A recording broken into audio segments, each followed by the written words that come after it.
pour respecter la tradition d'élever les garçons dans la pauvreté. On m'a laissé dans un petit comté pour ramasser les ordures. Tandis que ma sœur est restée dans la capitale pour hériter de milliards. Le jour où le bac a pris fin, je pédalais sur mon tricycle pour vendre des déchets. Quand une Maybach s'est arrêtée devant moi. C'était mon propre père, disparu depuis 18 ans. Il a regardé mes vêtements sales. Et a secoué la tête avec dégoût. Mais j'ai essuyé ma sueur et lui ai demandé, « Vous êtes de garde, monsieur ?» C'est 50 centimes le demi-kilo. Au moment où il allait révéler son identité. La dame de la décharge a pris ma lettre d'admission. Et s'est précipitée dehors. Pourquoi ramasser des ordures? C'est le premier futur officier de notre comté. Son père n'est même pas digne de lui cirer les chaussures. À ces mots, le visage de mon père a soudainement verdi. Le soleil de juin tapait fort sur la tête.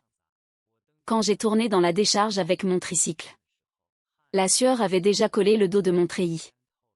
Avec près de 100 kilos de cartons empilés. J'avançais en zigzagant dans la cour.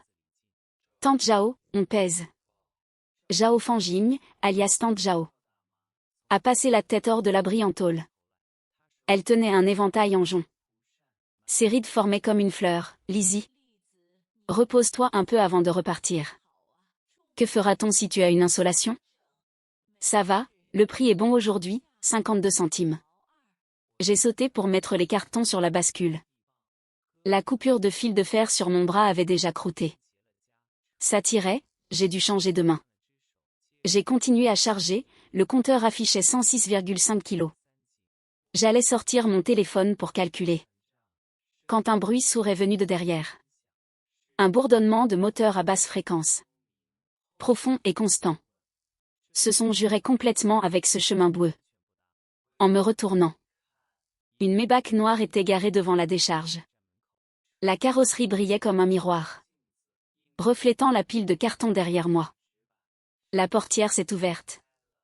Des chaussures en cuir verni ont marché dans la boue. Éclaboussées de 2 taches de boue. L'homme qui les portait a froncé les sourcils. Mais il est quand même sorti. Costume gris foncé, boutons de manchette brillants. Les cheveux impeccablement peignés.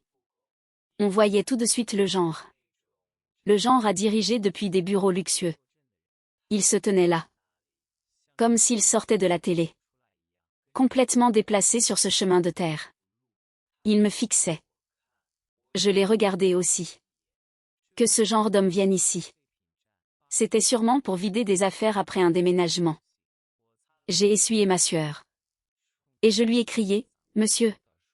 Le carton est à 50 centimes le demi-kilo. Les livres et journaux à 60. Pour le fil de cuivre et d'aluminium, ça se discute. Vous avez des choses à jeter? » Il n'a rien répondu. Ses lèvres ont tremblé. Comme s'il s'étouffait.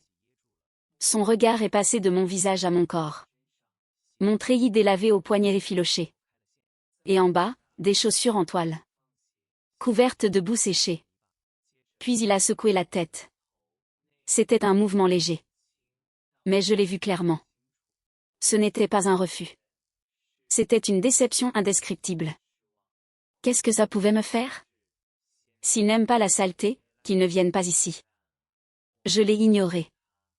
Je me suis retourné pour continuer à charger. Shen Li, a-t-il dit. D'une voix faible. Mais avec une diction douce. Ces 2 mots sortis de sa bouche avaient un ton étrange. Mes mains se sont arrêtées. Il connaissait mon nom. Je me suis retourné pour le regarder à nouveau. Sourcils marqués, yeux enfoncés. La courbure de ses lèvres.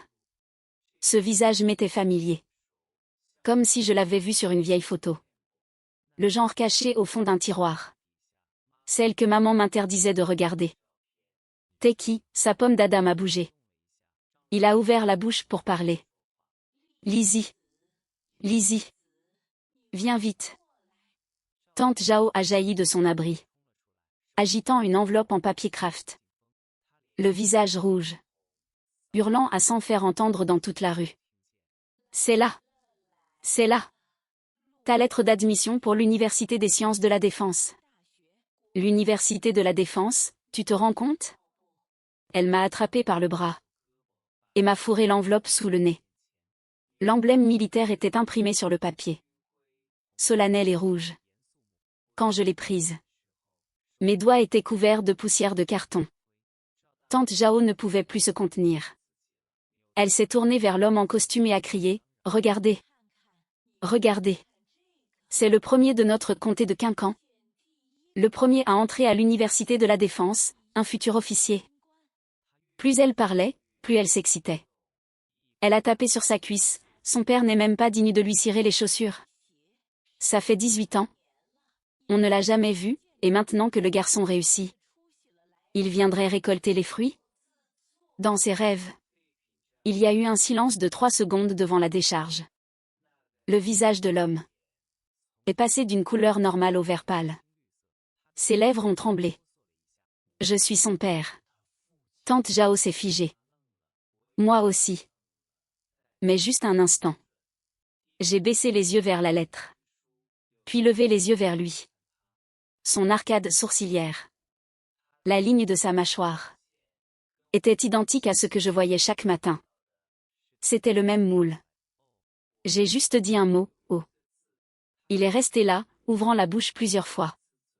Comme un poisson hors de l'eau. J'ai plié la lettre. L'ai glissée dans la poche de mon treillis.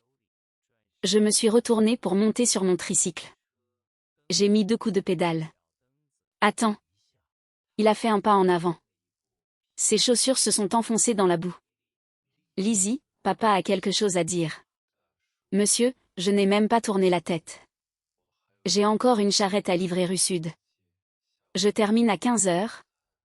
Si vous avez un truc à dire, parlez à ma mère. Le tricycle a roulé dans une flaque. L'eau boueuse a éclaboussé le pare-choc avant de la Maybach. La voix de tante Jao m'a poursuivi, Lizzie. Reviens. Le reste a été emporté par le vent. J'ai pédalé hors de la ruelle. Mes paumes étaient moites, pas à cause de la chaleur. La lettre collait à ma poitrine à travers mes vêtements. Les coins du papier appuyaient sur ma peau. 18 ans. Ces chaussures valaient bien au moins 3000 yuan. Mes chaussures en toile en valaient 15. Shen Yuanfeng. Je l'ai répété dans ma tête. Ce nom.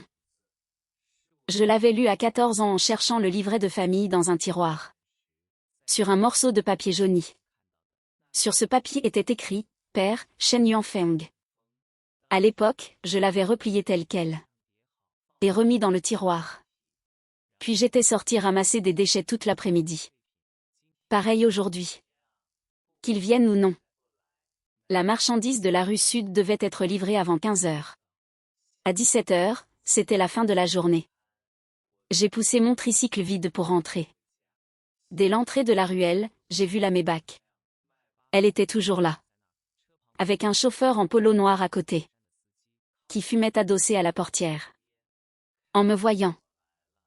Il a écrasé sa cigarette. Et m'a salué respectueusement, jeune maître Chen. J'ai failli éclater de rire. J'ai regardé mes vêtements. Les poignets effilochés de mon treillis. Et la rouille incrustée sous mes ongles. Arrêtez ça, appelez-moi par mon nom. J'ai poussé le tricycle dans la cour et les verrouillé. Ma maison était dans la ruelle. Tout au fond. C'était un vieil immeuble des années 80. La cuisine était dans le couloir. Partagée avec oncle Lyd à côté. Pour se doucher, il fallait aller au bain public du coin. Le mur perdait de gros morceaux de peinture. Révélant les briques rouges en dessous. Il y avait une fissure au-dessus du cadre de porte. Qui fuyait à chaque saison des pluies. En poussant la porte. L'atmosphère était déjà pesante à l'intérieur. Ma mère, Zhu Sulan, était assise à table. Serrant une serviette dans ses mains. Les jointures blanches. Elle s'était clairement changée. Portant sa chemise à fleurs du dimanche. Shen Yuanfeng était assis en face sur une chaise en rotin bancal. Très raide. Un mug en émail devant lui contenait du thé. Le thé était trouble. Il ne l'avait pas bu. En me voyant entrer, ils ont levé la tête en même temps. Lizzie, lave-toi les mains et viens manger. La voix de ma mère était un peu plus aiguë que d'habitude. Légèrement forcée. Je suis allée à l'évier pour ouvrir le robinet. L'eau coulait en un mince filet. Shen Li. Shen Yuanfeng s'est éclairci la voix, ta mère n'a pas fait assez à manger. J'ai envoyé le chauffeur commander des plats au restaurant en ville. Il va bientôt les apporter. Qu'est-ce que tu veux manger? Pas la peine. J'ai fermé le robinet. Et secoué mes mains pour les sécher. Les plats de maman suffisent. Sur la table, il y avait 3 bols. Du riz frit à la sauce soja. Une salade de concombre. Et une soupe aux œufs et à la tomate. Avec un seul œuf dilué dedans. Je me suis assis et j'ai commencé à manger en silence. Shen Yuanfeng s'est aussi approché. Regardant les plats sur la table. Il a pincé les lèvres. Dans la pièce, on n'entendait que le bruit des baguettes heurtant le bol. Lizzie, a-t-il finalement dit, pour l'université de la Défense. Papa est très heureux. J'ai continué à mâcher sans répondre. C'est une bonne école? Tu seras officier à la sortie. Tu as de l'avenir. Mais à l'armée, il faut des relations. Papa connaît des gens dans l'armée. Et le moment venu. Pas besoin. Laisse-moi finir. Il a posé ses baguettes. Papa y a réfléchi toutes ces années. La pauvreté. C'est la tradition de nos ancêtres. Ton grand-père a grandi comme ça lui aussi. Et maintenant que tu as réussi, ça prouve que c'était la bonne voie. Maintenant. Shen Yuanfeng. J'ai prononcé son nom entier. Il est resté figé. Quand as-tu connu mon score du bac? L'air s'est alourdi. Les baguettes de ma mère ont heurté son bol. Il a levé les yeux, ta mère me l'a dit. Elle n'a pas ton numéro. Les doigts de ma mère se sont crispés sur le bord de son bol en émail. Le regard de Shen Yuanfeng a esquivé. S'est détourné d'un demi-pouce. C'est ta tante Zhao. Tante Zhao n'a pas non plus ton numéro. J'ai posé mes baguettes, tante Zhao a dit. Qu'elle t'a appelé une fois il y a 12 ans. Et qu'une secrétaire a répondu. Disant que tu étais en réunion.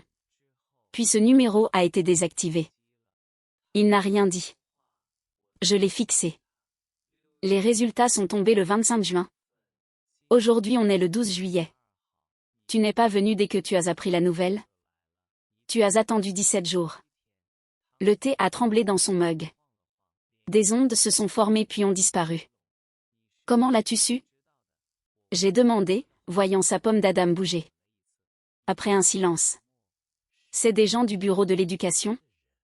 A-t-il finalement avoué, la province récompensait les meilleurs. Tu as fini 3e de la province en sciences? Tes origines et le nom de ton père étaient sur la liste. Un cadre m'en a parlé au golf? Disant, vieux Shen. Ton fils a eu 697 points. Impressionnant. 697 points, 3e de la province. Il l'avait appris par d'autres. Il n'était pas venu parce que son fils lui manquait. Il était venu pour ce chiffre de 697. Et si j'avais eu 497?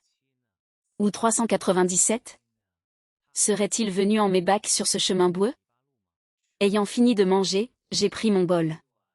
Bu la dernière gorgée de soupe. Me suis levé pour le poser.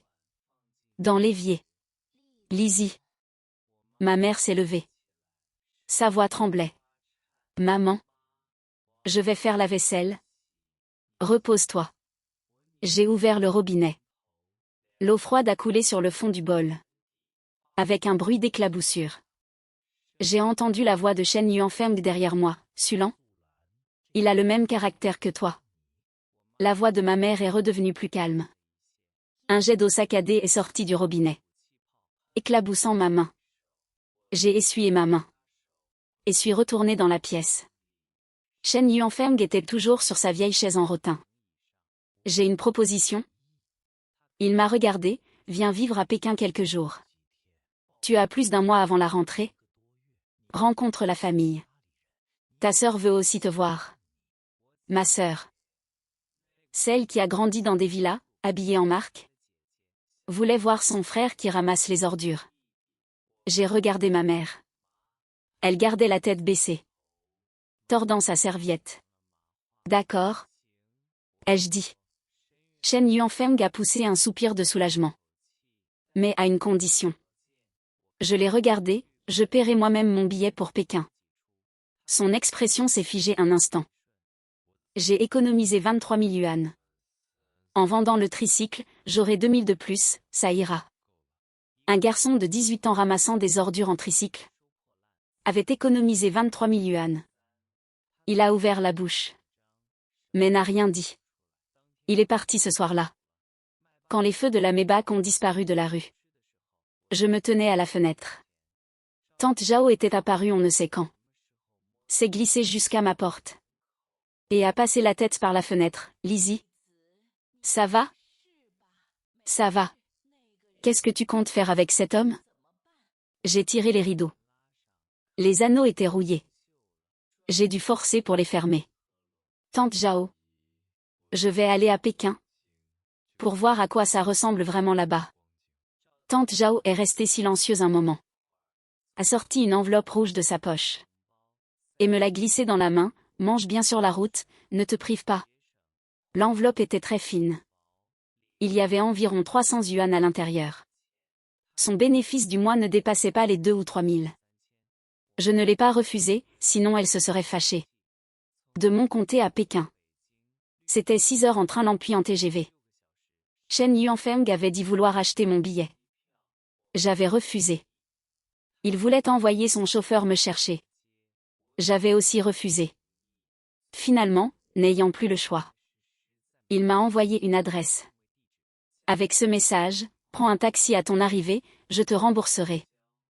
Je n'ai pas répondu à ce message Wesha. Assis côté fenêtre dans le TGV. Je regardais fixement dehors. Mon téléphone a sonné.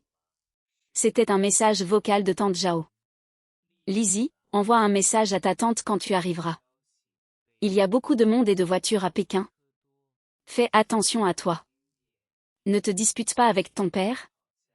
Mais ne te laisse pas non plus marcher sur les pieds, d'accord? Entendu, tante Zhao. Et aussi, elle a baissé la voix. Comme si elle avait peur d'être entendue. Ta sœur. Laisse-moi te dire. Quand ton père l'a emmenée à l'époque, ta mère a pleuré toute la nuit. Pas parce qu'elle ne voulait pas la laisser partir. C'était parce que, oublie ça, n'en parlons plus. N'oublie pas de manger quand tu arriveras. Elle a raccroché. Pas parce qu'elle ne voulait pas la laisser partir. Mais pourquoi alors? Je me suis adossée et j'ai fermé les yeux. Sans y penser. Je suis sortie de la gare à 16 heures.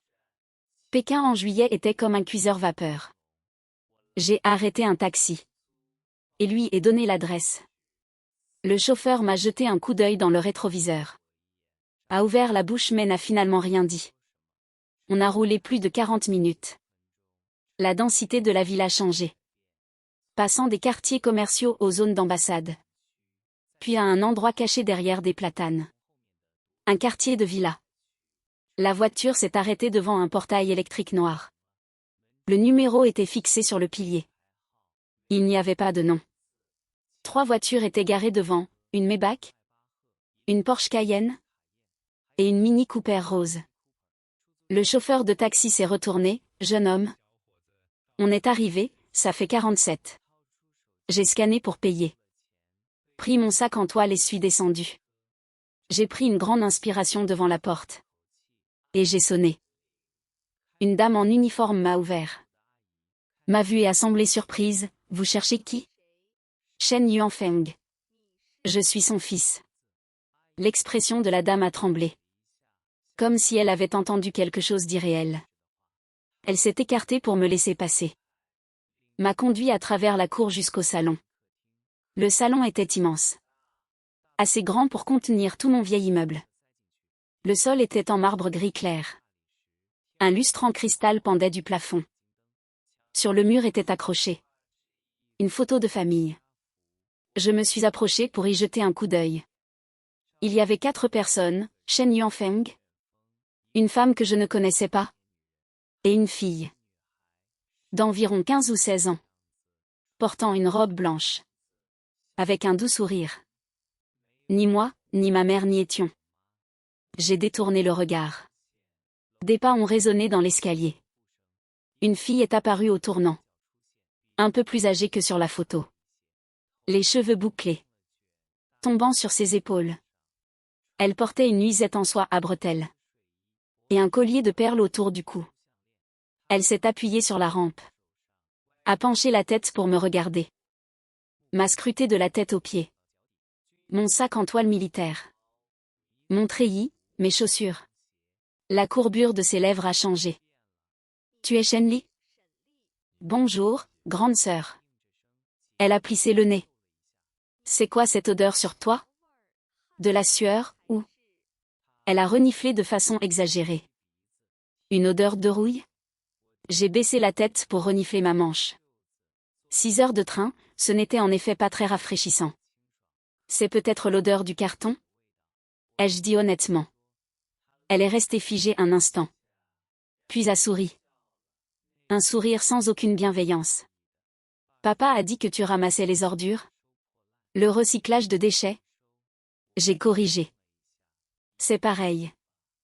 Elle s'est retournée pour monter à l'étage. Ses chaussons poilus frottant contre le sol.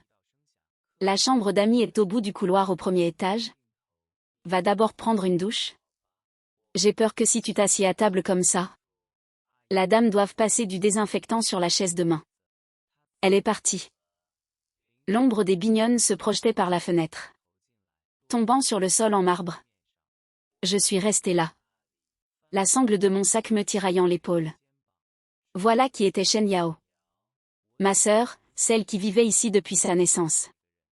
J'ai jeté un coup d'œil au milieu du salon.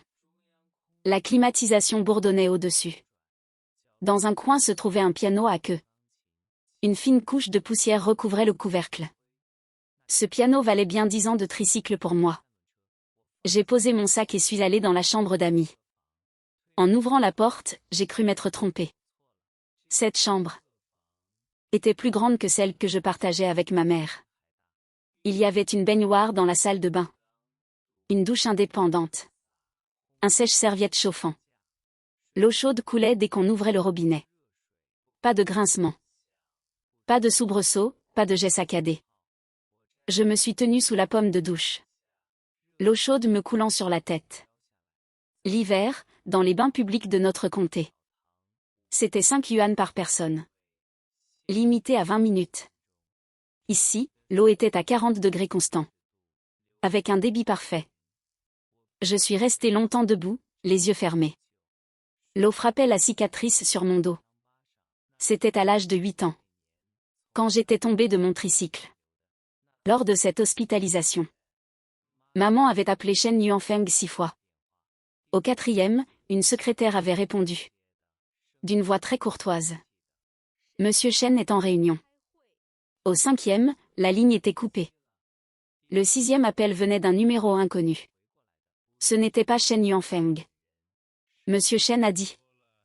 Les petites blessures peuvent être traitées sur place. Élevées à la dure? Les frais d'hôpital étaient de 4800. Tante Zhao a vendu ses boucles d'oreilles en or. Le dîner était prévu dans la salle à manger familiale. La longue table pouvait asseoir 12 personnes. Aujourd'hui, seuls 7 étaient assis. À part Shen Yuanfeng et Shen Yao. Il y avait aussi une femme d'une trentaine d'années, Liu Wanru. L'actuelle épouse de Shen Yuanfeng. Les 3 autres étaient des parents. Un homme d'âge moyen, un peu gros. Qui était le jeune frère de Shen Yuanfeng. Sa femme, couverte d'or et d'argent, a commencé à m'examiner dès qu'elle s'est assise. Il y avait aussi une vieille dame aux cheveux gris. La mère de Shen Yuanfeng. Ma grand-mère. La vieille dame était assise en bout de table. Quand elle m'a vu entrer, son regard s'est arrêté sur mon visage pendant bien 5 secondes. Viens, a-t-elle dit, et je me suis approchée. Elle a tendu la main et touché mon visage. Il lui ressemble, murmura-t-elle, à sa vie difficile. Il ressemble à ton grand-père quand il était jeune. Shen Yuanfeng a toussé. Maman. Mangeons d'abord. La tante a préparé le repas. Plus d'une douzaine de plats remplissaient la table. La femme de Shen Yuanshan a parlé la première. Les yeux fixés sur mes mains, Lizzie. Comment as-tu eu ces callosités sur les mains? En travaillant. Quel genre de travail? Porteur des cartons, démonter des appareils électriques. Trier des métaux, pédalé sur un tricycle. Elle a fait un beau. Elle a haussé les sourcils et s'est tournée vers Shen Yuanshan. Ils ont échangé un regard qui disait « Je m'en doutais ». Shen Yao était assis en diagonale, poussant le riz dans son bol avec ses baguettes. « Petit frère ?» a-t-il soudainement demandé. « Dans quelle école étais-tu au pays ?»« Au premier lycée du comté, 1. Public, 1. Oh, a-t-il dit en traînant sur la fin. Moi, je suis allé au lycée expérimental affilié à l'Université normale de Pékin. Département international, professeurs étrangers. Cours entièrement en anglais. Il m'a jeté un coup d'œil, comme s'il attendait que je montre de l'envie. J'ai pris un morceau de travers de porc, sans répondre. Yao Yao a aussi passé le Gaokao cette année. A opportunément glissé Liu en rue, avec un sourire poli. Il s'en est bien sorti aussi. Il postule pour des universités au Royaume-Uni en ce moment. La femme de Shen Yuanshan l'a immédiatement flatté. Yao Yao est intelligent depuis tout petit. Les frais de scolarité ont dû coûter cher, non? J'ai entendu dire que ce département international coûtait plus de 300 000 par an. 380 000. Quand Shen Yao a dit ce chiffre, il m'a regardé du coin de l'œil. 380 000. J'ai fait le calcul. J'ai commencé à ramasser des déchets à l'âge de 14 ans. Et j'ai économisé 23 000 en 4 ans. Pour 380 000, je devrais travailler plus de 60 ans. Lizzie, Shen Yuanshan a finalement pris la parole. Combien as-tu eu au Gaokao? Toute la table s'est tue. Instantanément. Les baguettes de Shen Yuanfeng se sont arrêtées en l'air. Il voulait probablement arranger les choses pour moi. J'ai avalé mon morceau de porc. Et j'ai essuyé ma bouche avec une serviette en papier. 697, le bruit de baguettes tombant sur une assiette. C'est Shen Yao qui a relâché sa prise. Les baguettes ont glissé toutes seules. Combien? La femme de Shen Yuanshan a cru mal entendre. 697, troisième de la province en sciences. La table est restée silencieuse pendant environ 4 secondes. J'entendais le souffle de la climatisation centrale, le tic-tac de l'horloge murale, et le bruit de Shen Yao qui avalait sa salive. La vieille dame a touché son chapelet bouddhiste, et n'a égrené qu'une seule perle. Troisième de la province? Shen Yuanshan a posé son verre de vin. Oui. 127 en chinois. 148 en maths, 141 en anglais, 281 en sciences. L'expression de Shen Yao a changé par étapes. D'abord l'incrédulité, puis le calcul. Et enfin, ses lèvres se sont pincées. Au fait, combien Yao Yao a-t-il eu? A demandé bêtement la femme de Shen Yuanshan. Personne à table n'a répondu. Mais tout le monde le savait. Le score de Shen Yao au Gaokao était de 521. Il n'a même pas atteint le seuil du premier palier. Shen Yao a posé ses baguettes sur son assiette, a repoussé sa chaise, et s'est levé. J'ai bien mangé. Quand il s'est retourné pour monter, ses chaussons poilus sur le sol ont émis un crissement aigu. Il restait 6 personnes dans la salle à manger. 5 paires d'yeux me regardaient. La vieille dame a fini de tourner cette perle et a parlé, Yuanfeng. Maman. Élevée à la dure, élevée à la dure. Ton éducation à la dure a produit le 3e de la province. Elle a marqué une pause. Et celui que tu as gâté avec des millions? Les doigts de Shen Yuanfeng se sont resserrés sur son verre de vin. Ses jointures ont blanchi. Je me suis levée et j'ai repoussé ma chaise. Merci pour le dîner. Je sors prendre l'air. En marchant dans la cour avant, la brise du soir passait à travers les feuilles de platane. Mon téléphone a vibré. C'était un message de tante Zhao. Lizzie, tu as bien mangé? J'ai répondu par un mot, oui. J'ai réfléchi et ajouté une phrase, tante Zhao. Leurs plats ici ne sont pas aussi bons que ta pâte de soja frite. Elle a vite répondu avec une série de ah. Puis un message vocal, à ton retour, je te ferai de la pâte de soja. Avec plein de dés de viande. Je me suis appuyé contre la grille en fer et j'ai remis le téléphone dans ma poche. Derrière moi, la villa était éclairée d'une lumière jaune chaude. Les rideaux d'une fenêtre au premier étage se sont fermés d'un coup sec. C'était la chambre de Shen Yao. En bas, j'ai entendu la voix étouffée de Shen Yuanshan. « Grand frère, ton fils n'est pas simple. » Je n'écoutais pas. J'ai levé les yeux vers le ciel. On ne voit pas beaucoup d'étoiles dans le ciel de Pékin. Sur le toit de la décharge dans le comté. Les nuits d'été, on pouvait voir la voie lactée. Le lendemain, Shen Yuanfeng a dit qu'il m'emmènerait rencontrer ses partenaires. Rencontrer du monde te sera utile plus tard. Il se tenait dans le salon et avait mis une chemise bleu clair. Je portais toujours ce vêtement de camouflage. Il l'a regardé, a voulu parler, mais s'est retenu. Finalement, il a sorti un polo blanc du dressing. Mais ça, pas besoin, peu importe l'occasion. Je n'ai que ça. Sinon, je peux ne pas y aller. Il a remis le polo sur le cintre. Le repas d'affaires était dans un restaurant privé. À l'intérieur du 3e périphérique. 3 personnes étaient déjà assises dans le salon privé. 2 hommes d'âge moyen et un garçon de mon âge, portant des lunettes à monture dorée et un costume décontracté Armani. Yuanfeng, viens, viens. Assieds-toi. Le gros homme en bout de table s'est levé et a tapoté l'épaule de Shen Yuanfeng en lui serrant la main. Il s'appelait Qian Shaomin. Il faisait du commerce de puces électroniques. Le grand type maigre à côté de lui était son partenaire, Sun Jinson. Il travaillait dans la chaîne d'approvisionnement militaire. Le garçon aux lunettes dorées était le fils de Qian Shaomin. Qian Yiming. C'est. Qian Shaomin m'a regardé. L'expression de Shen Yuanfeng affichait une subtile fierté. Mon fils Shen Li. Il vient d'être admis à la NUD. Qian Shaomin a haussé les sourcils. La NUD? Impressionnant, impressionnant. Il a tourné la tête pour regarder son fils. Qian Yiming baissait la tête, jouant sur son téléphone. Entendant cela, il a levé les paupières.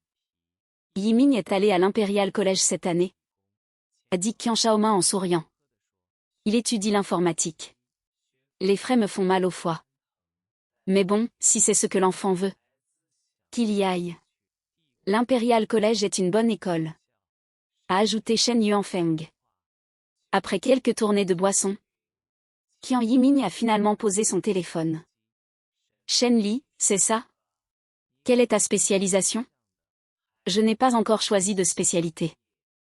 Au lycée, j'étais dans la compétition d'informatique du lycée affilié à l'université Renmin. J'ai remporté le premier prix. Il a poussé ses lunettes dorées. Il ne doit pas y avoir de compétition dans ton comté, non? Si. Il suffit de s'inscrire soi-même. À quel projet t'es-tu inscrit? Physique. À côté, Sun Jinson, qui n'avait presque pas parlé, a soudainement levé la tête. Il a posé ses baguettes et a fixé son regard sur moi, Shen Li. Sa voix a ralenti, comme s'il cherchait quelque chose dans sa mémoire. Du comté de Quincan? Oui. Lors de la finale nationale des Olympiades de physique des lycéens l'année dernière, dans la liste des médaillés d'or, il y en avait un du premier lycée de Quincan. Il a sorti son téléphone et fait défiler. Puis il a tourné l'écran vers la table. Sur la liste figurait clairement, médaille d'or, Shen Li. Premier lycée du comté de Quincan. La table s'est tue. Le sourire de Qian Shaomin s'est figé sur son visage. La main de Qian Yiming, ajustant ses lunettes, s'est arrêtée en l'air. Sun Jinson a continué à chercher sur son téléphone. J'en ai gardé une forte impression, car je l'avais lu dans une revue à l'époque. Lors de la phase de soutenance, tu as utilisé une méthode de résolution non conventionnelle. Attends, il a fait défiler 2 autres pages. Est-ce que tu n'as pas aussi, alors que tu étais au collège, publié un article dans la revue de physique? Sur le calcul simplifié du modèle de collision élastique. Les baguettes de Shen Yuanfeng sont restées suspendues entre le bol et sa bouche. Immobile. J'en ai écrit un. Je me disais bien. Le directeur technique de notre entreprise a partagé cet article et a dit qu'il était plus solide que le travail de certains étudiants en master. Sun Jinson a posé son téléphone Et le regard qu'il a posé sur moi a changé. C'était le regard réservé à un père, Shen Li. Ça t'intéresse de travailler dans ce domaine à l'avenir? Il va à la nude? Shen Yuanfeng a finalement retrouvé la voix. Mais son ton n'était pas tout à fait naturel. Il a posé ses baguettes, pris sa tasse de thé et bu une gorgée. Qian Yiming a poussé ses lunettes, a baissé la tête et n'a plus parlé. Après que le dîner se soit terminé, je me suis assis avec Shen Yuanfeng sur le siège arrière de la Maybach. Aucun de nous n'a parlé. La médaille d'or aux Olympiades de physique, a-t-il finalement dit. Sa voix était un peu rauque, pourquoi ne m'as-tu pas? Il s'est arrêté au milieu de sa phrase. Le lui dire? Comment le lui dire? Et l'article? A-t-il essayé de sonder à nouveau? Tante Zhao m'a prêté le compte Jiwang de sa nièce. Pour m'aider à faire des recherches. La salle informatique de l'école ouvrait gratuitement aux élèves de la compétition le mercredi pendant 2 heures. C'est là que j'ai tapé le manuscrit. Le silence est revenu sur la banquette arrière. La main de Shen Yuanfeng reposait sur son genou, les jointures légèrement repliées. Son profil se reflétait sur la vitre de la voiture. Flou. J'ai vu une ombre sous sa pommette. La ligne qui n'apparaît que lorsqu'on serre les dents. Tu ne le découvres que maintenant. La médaille d'or, l'article, les 697 points, tu n'en savais rien. Mais tu savais pour Shen Yao. À quelle école britannique il avait postulé cette année? Et combien coûtaient les frais de scolarité? Tu savais tout. Et tu ne savais rien du tout. Je me suis appuyé contre la vitre et j'ai fermé les yeux. Mon 4e jour à Pékin. Les choses ont commencé à mal tourner. À 10 heures du matin, de la chambre de Shen Yao, on entendait des bruits d'objets qu'on fracassait. Je lisais dans la chambre d'amis. Avant de partir, tante Zhao m'avait glissé un livre de physique générale. Le bruit des objets cassés a duré près de 5 minutes. Puis ce fut le cri perçant de Shen Yao, traversant 2 portes et un couloir. Pourquoi? Pourquoi peut-il aller à la nude? Et moi je ne peux même pas aller à l'UCL. Ensuite, c'était le ton apaisant de Liu Wanru, inaudible. Puis la réplique encore plus forte de Shen Yao. Combien d'argent avez-vous dépensé? Juste 1,5 million en frais de scolarité sur 4 ans. Le résultat? 521 points, c'est à peine bon pour une université de 2e niveau. Dis-moi, à qui la faute? Est-ce de ma faute? La porte fut violemment ouverte. Shen Yao a surgi, son maquillage étalé. Son regard a dévié et a croisé le mien, moi qui me tenais dans le couloir. Il s'est arrêté net, la poitrine se soulevant fortement. Toi, a-t-il pointé son index dans ma direction? Il manquait un faux ongle à son doigt. Si seulement tu n'étais pas venu. Si tu n'étais pas là, tout irait bien à la maison. Je ne voulais pas venir non plus. Je me suis appuyé contre le cadre de la porte. D'une voix neutre. Alors dégage. Retourne à ta décharge. D'accord. Je pars demain. Il a été surpris. Comme s'il ne s'attendait pas à ce que je sois si direct. Puis son expression s'est à nouveau déformée. C'est mon indifférence qui l'a blessé. Il s'est précipité dans ma chambre et a saisi l'enveloppe en papier craft sur la table de nuit. La lettre d'admission. Shen Yao. Ma voix a changé. Sa main qui serrait l'enveloppe tremblait. Il serrait le papier très fort. Juste un bout de papier cassé? Sa voix tremblait aussi. Pose-la. Pourquoi est-ce toi? Pourquoi as-tu grandi dans ce genre d'endroit? Porter ce genre de vêtements? Sans même avoir un repas décent? Pourquoi est-ce toi? Ses doigts ont commencé à déchirer le bord de l'enveloppe. J'ai fait un pas en avant. Ma main a été plus rapide que la sienne, j'ai attrapé son poignet. Pas fort, mais sans laisser de place au recul. J'ai écarté ses 5 doigts un par un. J'ai retiré la lettre d'admission. Il y avait un petit coin froissé. Il a repoussé ma main et a reculé d'un pas. Des larmes coulaient silencieusement. Sais-tu comment j'ai vécu toutes ces années? Il a soudainement ri. Ce genre de rire, plus laid qu'un pleur. Papa me demandait mes notes tous les jours, me forçait à m'entraîner au piano, Me forçait à apprendre le français. Me forçait à passer l'IELTS. Il disait que j'étais le seul héritier de la famille Chen. Et que je devais exceller. Il ne m'a jamais demandé si j'étais fatiguée. Il me disait seulement, tu dois être digne de ton petit frère. Des ressources dont il n'a jamais pu profiter. Sa voix s'est brisée. Je n'ai rien dit. Tenant la lettre d'admission dans ma main. Du bout des doigts, je pouvais encore sentir la chaleur de son corps sur le papier. Je sais que tu le détestes, a-t-il reniflé. Mais ne me déteste pas.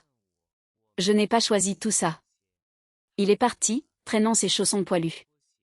Ses pas étaient désordonnés. Je suis restée là. Et j'ai rejoué ce qu'il venait de dire dans ma tête. Ensuite, j'ai marché jusqu'à la porte de sa chambre. La porte n'était pas complètement fermée. Je n'y allais pas pour le réconforter. Mais parce qu'en partant, je l'avais remarqué du coin de l'œil. Il y avait un iPad sur la table de nuit. L'écran était toujours allumé. Dessus, une interface de discussion WhatsApp. J'ai hésité pendant environ 3 secondes. Puis j'ai poussé la porte. Shen Yao était allongé sur le lit. Le visage enfoui dans l'oreiller. Ses épaules tremblotant.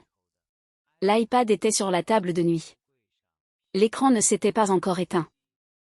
J'ai vu le nom de la personne avec qui il discutait, papa. L'historique des messages était très long.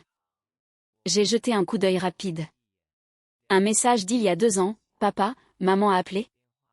Elle a dit que mon frère voulait participer à un concours de physique. Elle demande si tu peux payer l'inscription. Combien? Maman dit 800. Mais je ne pense pas que ce soit nécessaire. Quel niveau de compétition peut avoir son école de comté? Dis simplement à maman que tu ne soutiens pas ça. D'accord, dis-le à ta mère. Un message d'il y a 3 ans, papa, ils ont encore appelé? Ils disent que mon frère veut un ordinateur. Achète-lui en un. Je l'ai dit à maman. Les garçons qui jouent à l'ordinateur deviennent accros. Éduquer à la dure, c'est le laisser endurer des épreuves. Maman a accepté. On ne l'a pas acheté. Un message d'il y a 5 ans, papa. Mon frère a besoin de payer des cours parascolaires. 1200, transfère-les à ta mère. Je vais le transférer pour toi. En dessous de ce message, il n'y avait aucun reçu de virement. J'ai pris cette capture d'écran sur l'iPad. J'ai sorti mon téléphone de ma poche, activé le Bluetooth. Et j'ai transféré les captures. Ensuite, je l'ai remis à sa place sur la table de nuit. Et je suis sortie de la chambre. En fermant la porte, mes doigts sont restés sur la poignée pendant 2 secondes. Shen Yao a dit de ne pas le détester, qu'il n'avait pas choisi tout ça. Mais la période de ces conversations s'étalait sur 5 ans. En 5 ans, à chaque fois que ma mère a demandé de l'argent, c'est lui qui l'avait bloqué. Les frais d'inscription aux Olympiades de physique avaient été payés par tante Zhao. L'ordinateur, c'était celui partagé dans la salle de compétition de l'école. Je n'avais jamais pris de cours extrascolaires. Je suis retournée dans ma chambre. J'ai enregistré les captures d'écran dans un album chiffré. Puis j'ai pris mon téléphone pour appeler tante Zhao. Tante Zhao. Lizzie, qu'est-ce qui se passe? Rien, je voulais juste te demander pour ces boucles d'oreilles en or. À combien les as-tu vendues à l'époque? Un silence à l'autre bout. Pourquoi demandes-tu ça soudainement? 4008 cents, exactement le même montant que tes frais d'hôpital cette fois-là. Tante Zhao. Je t'en achèterai une nouvelle paire à mon retour. Arrête avec ça. Pourquoi aurais-je besoin de ce truc? J'achète. Puisque j'ai dit que je les achète, je les achèterai. J'ai raccroché. Et je me suis allongée sur ce grand lit d'1,80 m. Fixant le plafond. Le lustre en cristal reflétait des cercles de lumière. Comme du verre brisé. Shen Yuanfeng voulait organiser un banquet. Selon ses propres mots, c'était un repas de famille. Mais il avait invité plus de 30 personnes. Ça se passait dans le jardin de la maison. Il a monté une tente. Installé un buffet. Sur les invitations, il était écrit « Mon fils Shen Li a été admis à l'Université nationale de technologie de la défense. J'ai préparé un modeste banquet pour partager cette joie avec vous tous. Mon fils, partagez la joie. » Quand j'ai vu cette invitation, j'étais dans le jardin en train d'aider les ouvriers à déplacer des tables et des chaises. Le banquet était prévu samedi soir à 19 heures. Vendredi après-midi, j'ai passé un appel. Tante Zhao, viens faire un tour à Pékin. Je te réserve un billet. Quoi? Qu'est-ce que j'irai faire à Pékin? Venir manger. Quelqu'un invite. Qui invite? Shen Yuanfeng? Silence de 5 secondes à l'autre bout. Il m'invite? Non, ce n'est pas lui qui t'invite. C'est moi qui t'invite. C'est lui qui paie. Le rire de tante Zhao a explosé dans l'écouteur, d'accord? Ta tante Zhao n'a jamais pris le TGV. Samedi en fin d'après-midi. Tante Zhao est arrivée. Elle portait une chemise rouge. À fleurs qu'elle venait d'acheter. Et ses cheveux étaient retenus derrière ses oreilles par une pince. Elle est restée à l'entrée de la villa, levant la tête pendant un long moment. Mon Dieu! Combien peut valoir cette maison? Des dizaines de millions, je suppose. Des dizaines de millions. Elle a fait claquer sa langue. Puis elle m'a donné une tape sur l'épaule. Une maison à plusieurs dizaines de millions? Et elle n'est même pas aussi fraîche que notre hangar en tôle à la décharge. Nous sommes entrés. À 19 heures. Tous les invités étaient là. Le jardin était brillamment illuminé. Les serveurs se faufilaient avec des plateaux. Entre-temps, Shen Yuanfeng avait mis un costume bleu foncé et se tenait à côté du petit podium provisoire. Il s'est raclé la gorge. Chers amis. Chers aînés. Sa voix a résonné dans les haut-parleurs. Calme et approprié. Je vous ai conviés aujourd'hui. Pour une chose dont je suis très fière. Il a marqué une pause. Et son regard a balayé la foule. Mon fils Shen Li s'est classé cette année 3e de la province en sciences et a été admis à l'Université nationale de technologie de la défense de l'APL. Des applaudissements ont éclaté. Beaucoup de mes amis l'ignorent peut-être. Sa voix s'est adoucie. Lizzie a grandi dans notre ville natale depuis qu'il est tout petit. C'est une tradition de notre famille Shen. Élever les garçons à la dure pour qu'ils endurent des épreuves. Pour les forger. Pour qu'ils sachent que le monde n'est pas une serre. Il m'a regardé. Les faits prouvent que cette voie était la bonne. Élever à la dure n'est pas un manque d'amour, mais un amour plus profond. Les applaudissements ont repris. À côté, certains hochaient la tête. D'autres levaient leurs verres. Tante Zhao était assise à une table dans un coin, serrant un verre de jus d'orange. Les jointures blanches. Je me suis levée et je suis allée à côté de Shen Yuanfeng. Papa. Prête-moi le micro un instant. Il a été surpris. Mais devant plus de 30 personnes, difficile de refuser. Il a hésité une seconde et m'a tendu le micro. J'ai attrapé le micro. Mes paumes étaient en sueur. La coque en métal du micro était glaciale. Bonjour à tous, oncle et tante. Je suis Shen Li. La foule s'est tue. Tout à l'heure, mon père a beaucoup parlé du fait de m'élever à la dure. Et je voudrais y ajouter quelques détails. Le sourire de Shen Yuanfeng était encore accroché à son visage. Mais ses épaules se sont crispées. 120 yuan pour l'inscription au Gaokao. La veille de la date limite de paiement. Le salaire de ma mère n'avait pas encore été versé. Finalement, c'est tante Zhao Fangine de la décharge. J'ai tourné la tête vers le coin. Celle qui était assise là, qui a sorti 120 yuan. C'est elle qui a payé pour moi. Certains dans le groupe ont commencé à se tourner vers tante Zhao. Tante Zhao pinçait fort les lèvres. Les yeux rougis. Pendant mes 3 années de lycée. Mes vêtements d'hiver. C'est tante Zhao qui les choisissait dans l'état de don. Elle les lavait 3 fois, les repassait et les pliait sur mon lit. Elle coupait toutes les étiquettes. De peur que je me sente mal en les voyant. Plus personne ne parlait dans le jardin. La semaine du bac. Chaque midi je mangeais des petits pains froids avec des légumes marinés. Pas pour m'endurcir par la pauvreté. Mais parce que le menu le moins cher de la cantine. À 5 yuan, ma mère ne pouvait se l'offrir. Le sourire de Shen Yuanfeng a disparu. Les coins de sa bouche se sont affaissés. L'année de mes 8 ans. Je suis tombée d'un tricycle et j'ai eu 7 points de suture. Les frais d'hôpital s'élevaient à 4800. Ma mère a appelé mon père 6 fois. Il n'a répondu personnellement à aucun appel. Au dernier, on lui a répondu, c'est une petite blessure. Faites-le soigner sur place. L'éducation par la pauvreté?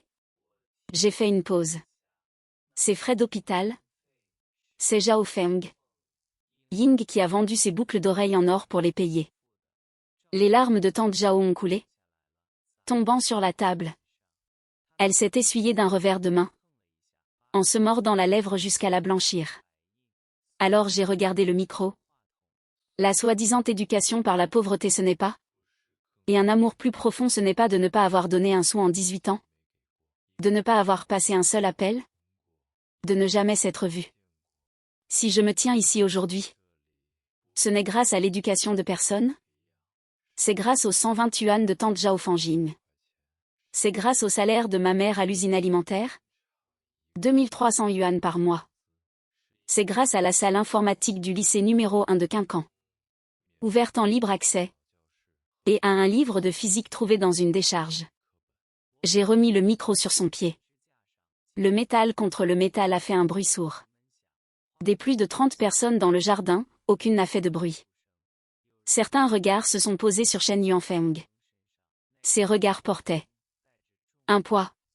Shen Yuanfeng se tenait sous la lumière, le sang fuyant peu à peu son visage. Ses mains pendaient sur les côtés. Le bout de ses doigts tremblait légèrement.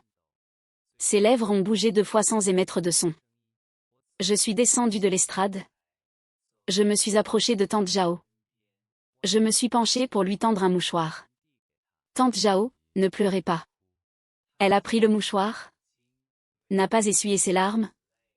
L'a mis en boule dans sa paume. Lisy. Elle a reniflé. D'une voix rauque comme du papier de verre, tu as grandi. Les invités étaient partis, les lumières du jardin restaient allumées. Shen Yuanfeng était assis sur le canapé du salon. La cravate desserrée. Ses 2 mains appuyées sur ses genoux. La tête baissée. J'étais assis en face de lui. J'avais installé tante Zhao dans la chambre d'amis pour se reposer. Liu Wanru a emmené Shen Yao à l'étage.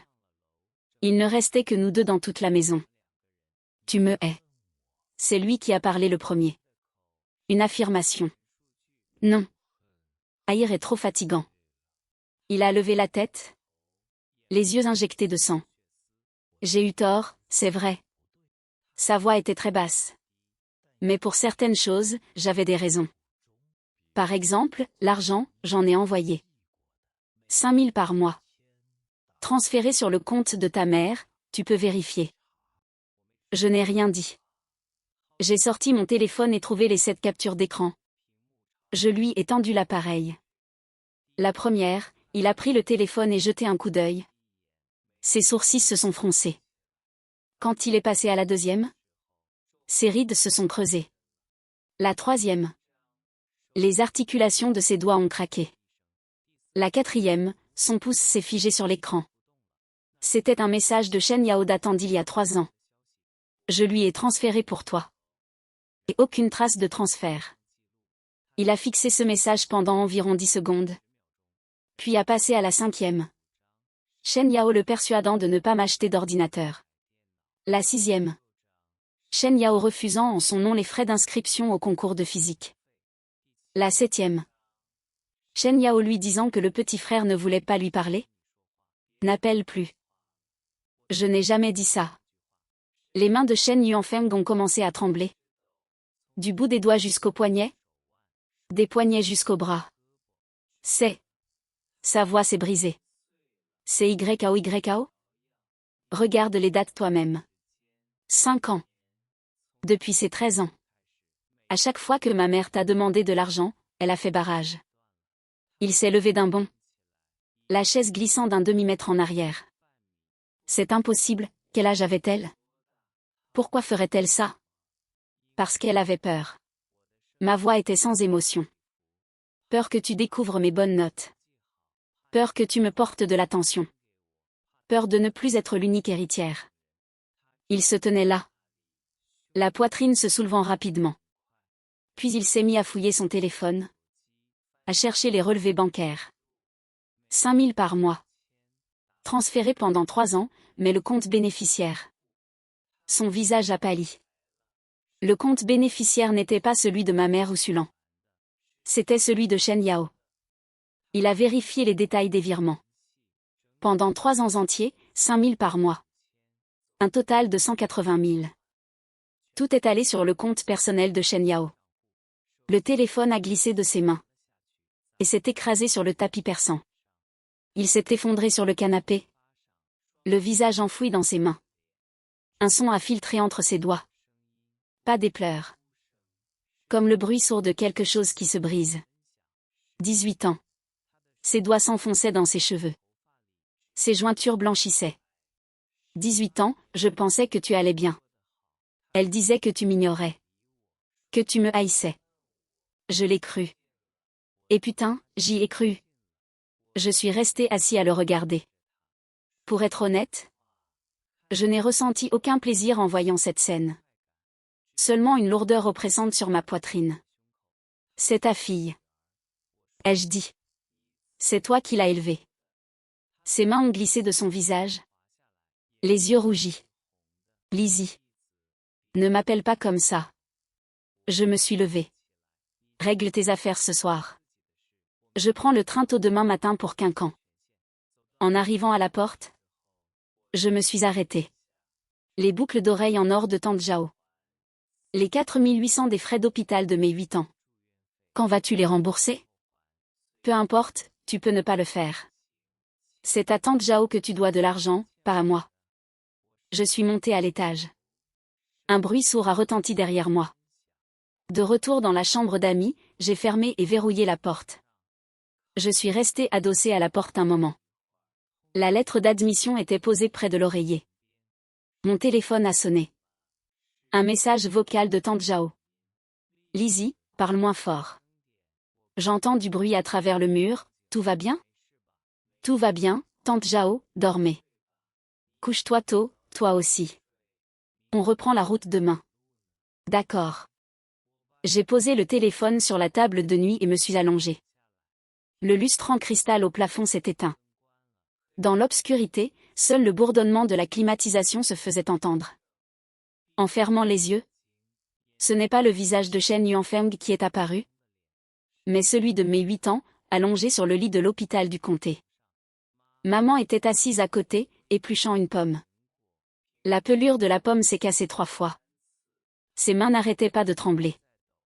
Puis Tante Zhao a poussé la porte. En serrant la facture dans sa main.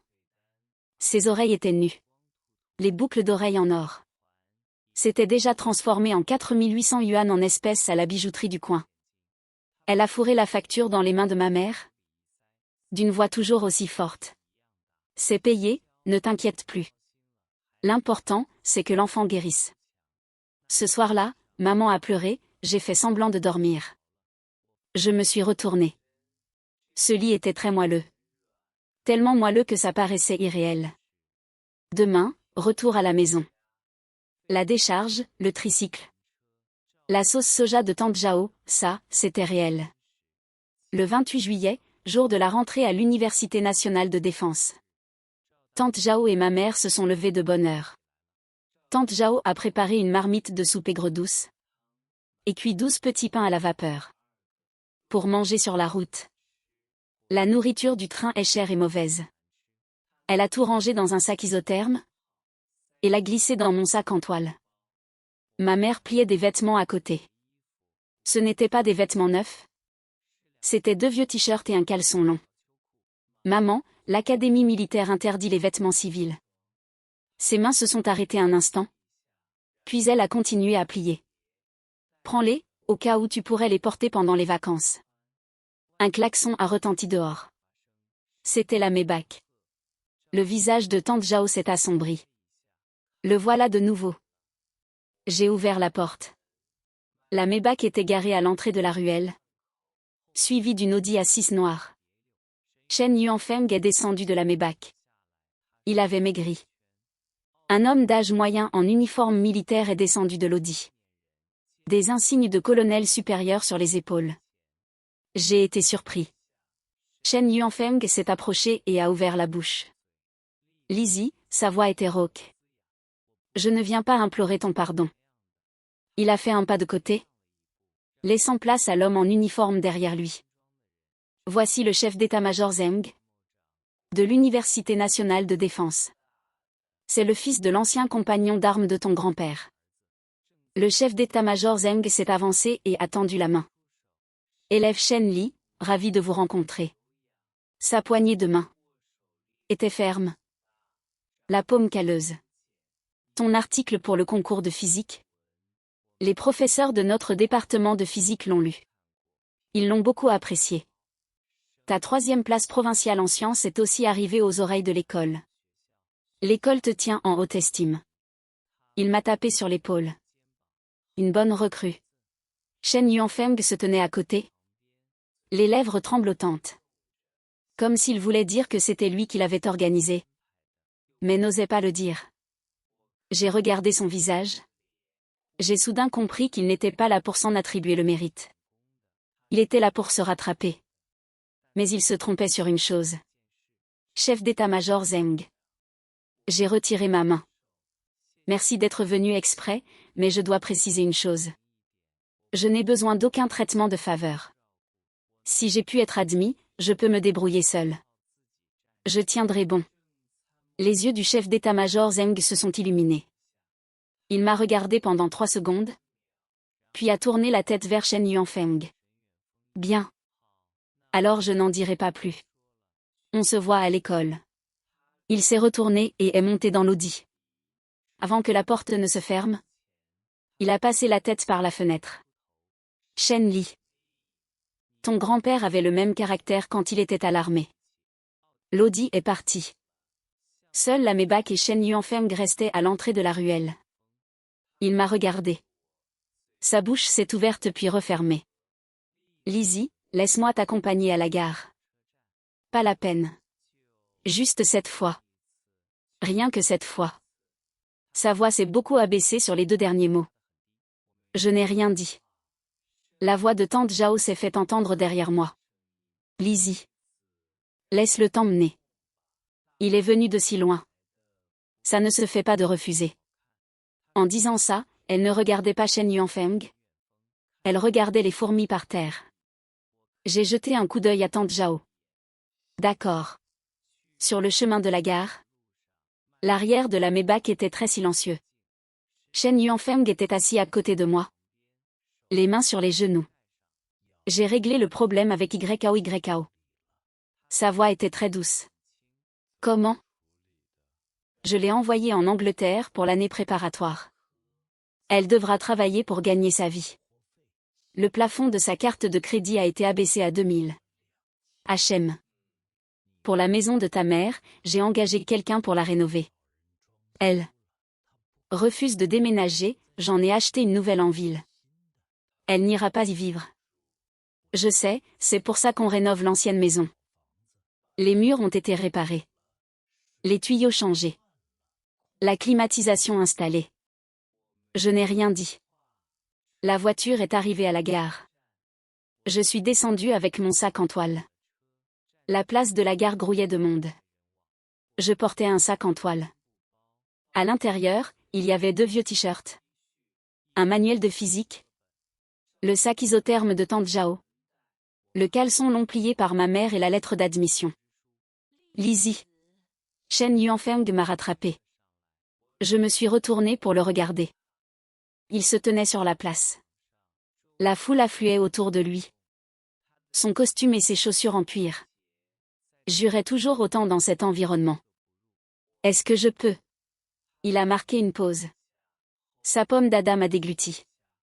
Est-ce que je peux prendre une photo avec toi? Tante Zhao a grogné à côté. Ma mère baissait la tête. Là maintenant la gourde thermos tremblait. Non, ai-je dit, ses épaules s'affaissant d'1 centimètre.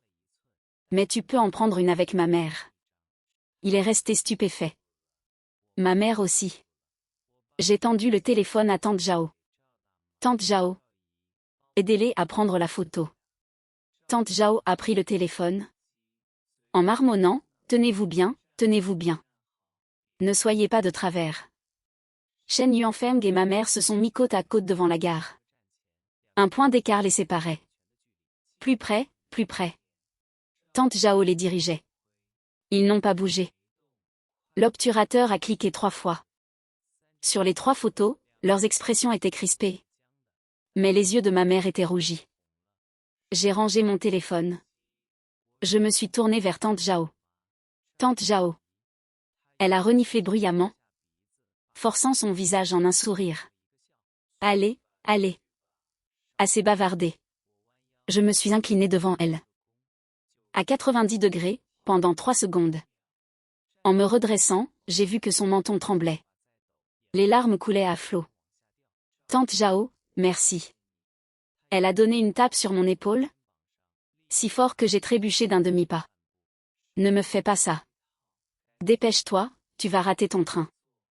Je me suis retournée et je suis entrée dans le hall de la gare.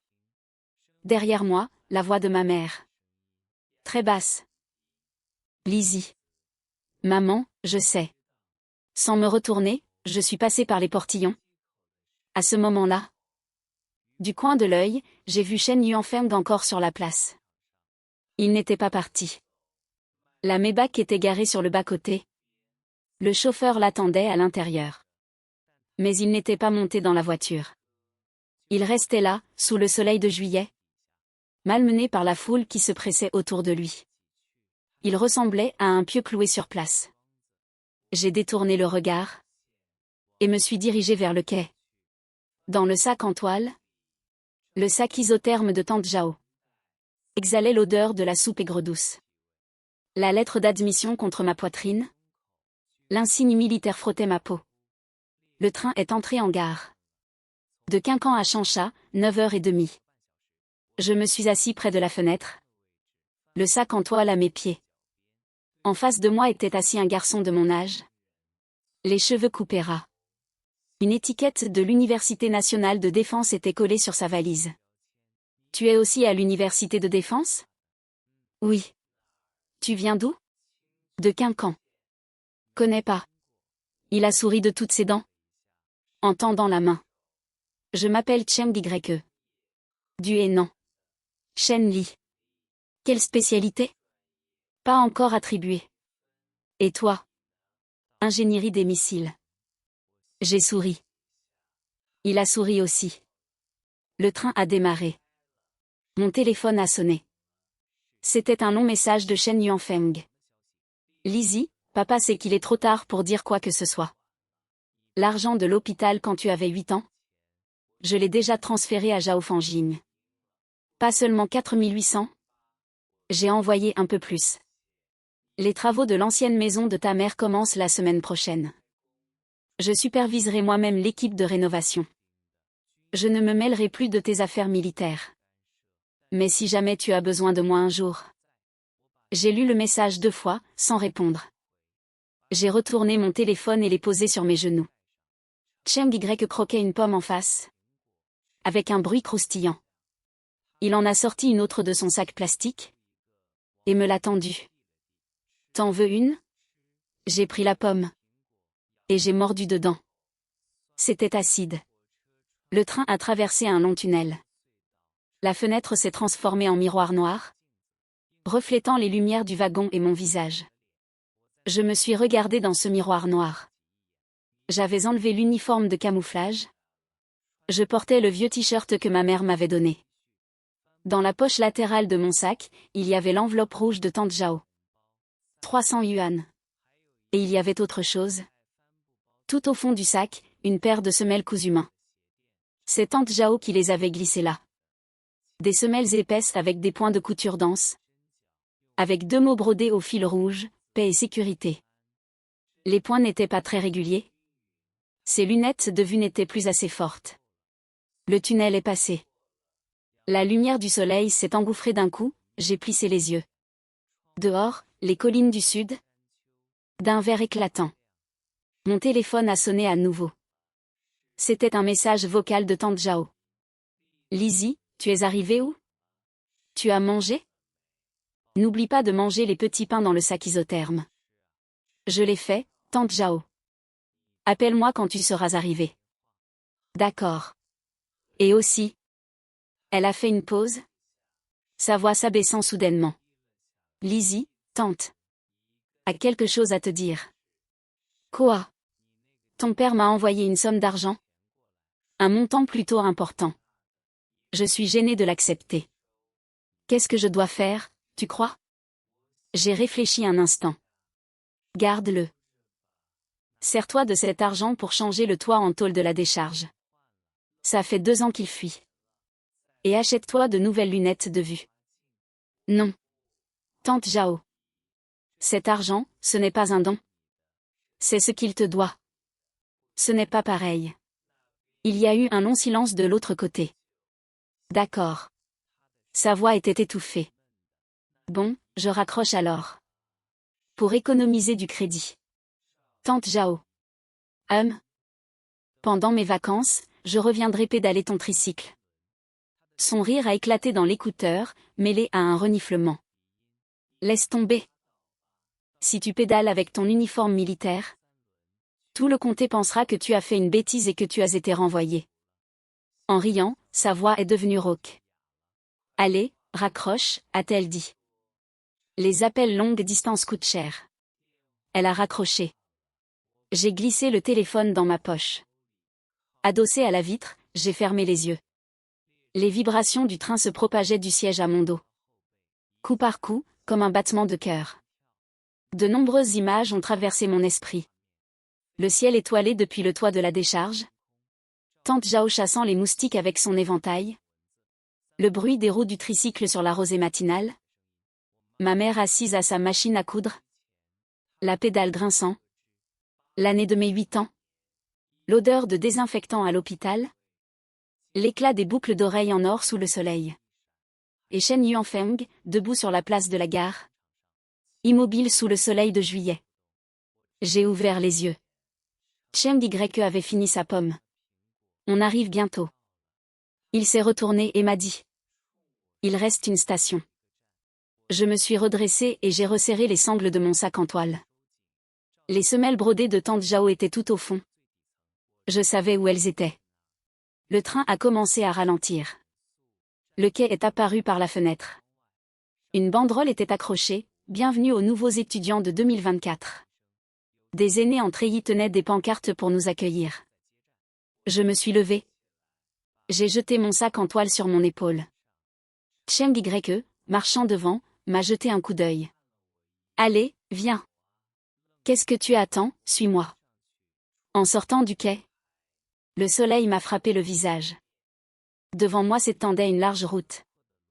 Au loin, le portail principal. L'insigne militaire brillait de 1000 feux au-dessus de l'entrée. Le vent soufflait fort sur le quai, dispersant l'odeur de soupe aigre-douce de mon sac en toile. La lettre d'admission contre ma poitrine. Mes chaussures de l'armée sur le sol en ciment. Faisaient un bruit rassurant. 1 pas, 2 pas. 3 pas, je suis entrée.